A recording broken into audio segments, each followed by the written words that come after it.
सूरज की पहली किरणों के साथ प्राचीन हस्तिनापुर की भूमि जग रही थी। महल की ऊंचाइयां, झंडों की चमक और मंदिरों की पवित्रता इस महान नगर की गाथा कह रही थी।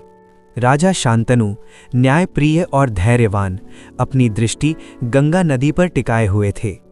तभी प्रकट हुई दिव्य नारी गंगा, जिसकी पवित्रता और शांति ने शाही हृदय को छू लिया।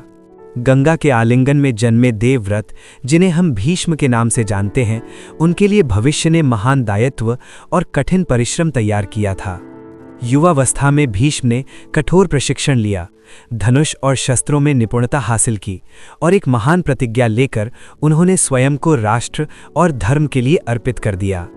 अंधे राजा धृतराष्ट्र और उनकी पत्नी गांधारी का जीवन भी अपनी गाथा में गंभीरता लिए हुए था।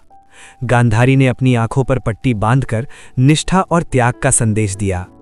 पढ़ाई, युद्ध और अनुशासन के माध्यम से पांडव और कौरव युवा बन रहे थे।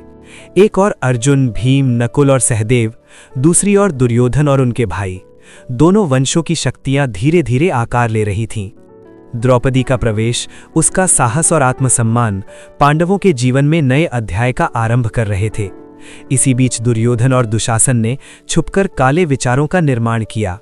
युवावस्था में पांडवों ने रणनीति सीखना शुरू किया, धनुष, गदा और तलवार में निपुणता प्राप्त की। इसी समय कर्ण की छवि भी सामने आई, गर्व और शक्ति के साथ भविष्य की घटनाओं के लिए तैयार। कर्ण ने पांडवों को चुनौती दी, अर्जुन ने उसे उत्तर दिया। ये सिर्फ युद्ध नहीं बल्कि कर्तव्य और सम्मान की परीक्षा थी। द्रौपदी का आत्मसम्मान, भीष्म का मार्गदर्शन और पांडवों के प्रशिक्षण की निष्ठा, ये सभी घटनाएं भविष्य के महायुद्ध की नींव रख रही थीं। समय के साथ दुर्योधन का क्रोध बढ़ता गया, कर्ण की निष्ठा पुख्ता हुई और पांडव अपने कौशल में दक्ष बनते गए। इस प्रकार हस्तिनापुर के ये युवा महलों, आंगनों और प्रशिक्षण स्थलों में अपनी पहचान बना रहे थे। प्रत्येक निर्णय, प्रत्येक कृत्य भविष्य की महाभारत के लिए एक कदम था। सूर्यास्त के समय पांडव और कौरव एक दूसरे की ओर देखते हुए खड़े थे। उनके भीतर भावनाओं का तूफान, संघर्ष की आभा और भविष्य की अनिश्चितता थी। महाभारत की कहानी अब गति पकड़ रही थी।